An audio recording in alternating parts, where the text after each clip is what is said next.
네, 여러분 안녕하세요. 칠스입니다. 이번에는 하나님께서 선지자들에 대한 말씀이라 하면서 말씀을 시작하시는데, 예레미야가 자신의 마음이 상하고 뼈가 떨리며 포도주에 잡혀 취한 사람같이 되었다고, 이 모든 것이 하나님의 거룩한 말씀 때문이라 라고 예레미야가 이야기를 합니다. 바로 유다와 이스라엘의 죄를 책망하시는 하나님의 거룩한 말씀에 압도되어 두려워 떨리는 거죠. 하나님을 섬겨야 할 선지자와 제사장이 모두 하나님 앞에 사악하다, 하나님과 멀어졌다라고 합니다. 하나님의 집, 하나님의 성전에서 그들의 죄악을 하나님이 보셨다. 사마리아 선지자들은 북이스라엘의 선지자들을 말하는데, 그들은 하나님이 아닌 바알을 섬기며 바알의 이름으로 예언했다. 하나님의 말씀을 전해야 할 선지자들이 우상 숭배에 빠져 우상의 예언을 전했다.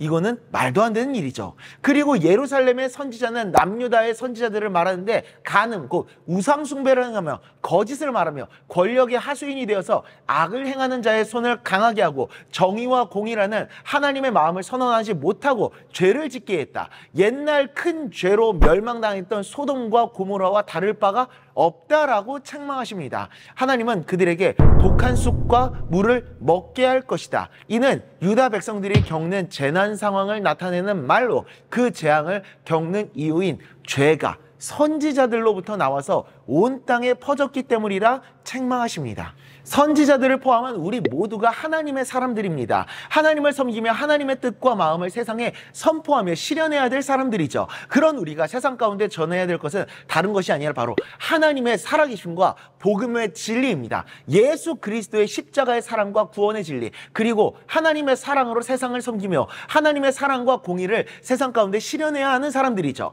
우리가 하나님께서 책망하셨던 악한 제사장들처럼 우리가 하나님의 뜻을 외면하여 자신의 사리사욕을 위해 거짓 진리를 선포하는 죄를 범하고 있지 않은지 우리 자신을 돌아보아야 합니다. 그리고 이 땅 가운데 예수 그리스도의 복음의 진리를 선포하고 하나님의 사랑을 실현해 나아갈 수 있어야 됩니다. 시편 73편 28절입니다. 하나님께 가까이함이 내게 복이라. 내가 주 여호와를 나의 피난처로 삼아 주의 모든 행적을 전파하리이다.